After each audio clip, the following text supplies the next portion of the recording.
எபிரெயர் 5ஆம் அதிகாரம். அன்றியும் மனுஷரால் தெரிந்து கொள்ளப்பட்ட எந்த பிரதான ஆசாரியனும் பாவங்களுக்காக காணிக்கைகளையும் பலிகளையும் செலுத்தும்படி மனுஷருக்காக தேவகாரியங்களைப் பற்றி நியமிக்கப்படுகிறான். தானும் பலவீனமுள்ளவனானபடியினாலே அறியாதவர்களுக்கும் நெறிதப்பிப்போனவர்களுக்கும் இரங்கத்தக்கவனாயிருக்கிறான்.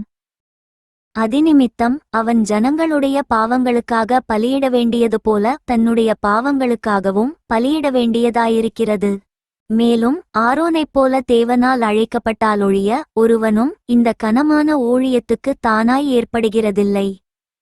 அந்தப்படியே கிறிஸ்துவும் பிரதான ஆசாரியராகிறதற்குத் தம்மைத்தாமே உயர்த்தவில்லை. நீர் என்னுடைய குமாரன், இன்று நான் உம்மை ஜெனிப்பித்தேன் என்று அவரோடே சொன்னவரே அவரை உயர்த்தினார்.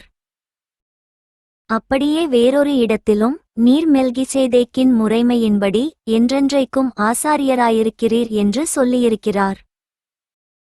அவர் மாம்சத்திலிருந்த நாட்களில் தம்மை மரணத்தினின்று இரட்சிக்க வல்லமையுள்ளவரை நோக்கி பலத்த சத்தத்தோடும் கண்ணீரோடும் விண்ணப்பம் பண்ணி வேண்டுதல் செய்து தமக்கு உண்டான பயபக்தியினிமித்தம் கேட்கப்பட்டு அவர் குமாரனாயிருந்தும் பட்டபாடுகளினாலே கீழ்ப்படிதலை கற்றுக்கொண்டு தாம் பூரணரான பின்பு தமக்கு கீழ்ப்படிகிற யாவரும் நித்திய இரட்சிப்பை அடைவதற்கு காரணராகி மெல்கிசேதேக்கின் முறைமையின்படியான பிரதான ஆசாரியர் என்று தேவனாலே நாமம் தரிக்கப்பட்டார்.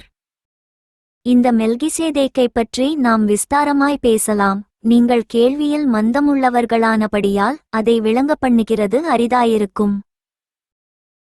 காலத்தை பார்த்தால் போதகராயிருக்க வேண்டிய உங்களுக்கு தேவனுடைய வாக்கியங்களின் மூல உபதேசங்களை மறுபடியும் உபதேசிக்க வேண்டியதாயிருக்கிறது. நீங்கள் பலமான ஆகாரத்தையல்ல பாலை உண்ணத்தக்கவர்களானீர்கள். பாலுண்கிறவன் குழந்தையாயிருக்கிறபடியினாலே நீதியின் வசனத்தில் பழக்கமில்லாதவனாயிருக்கிறான். பலமான ஆகாரமானது நன்மை தீமையின்னதென்று பயிற்சியினால் பகுத்தறியத்தக்கதாக முயற்சி செய்யும் ஞானேந்திரியங்களையுடையவர்களாகிய பூரண வயதுள்ளவர்களுக்கே தகும். For more videos, subscribe and like my channel.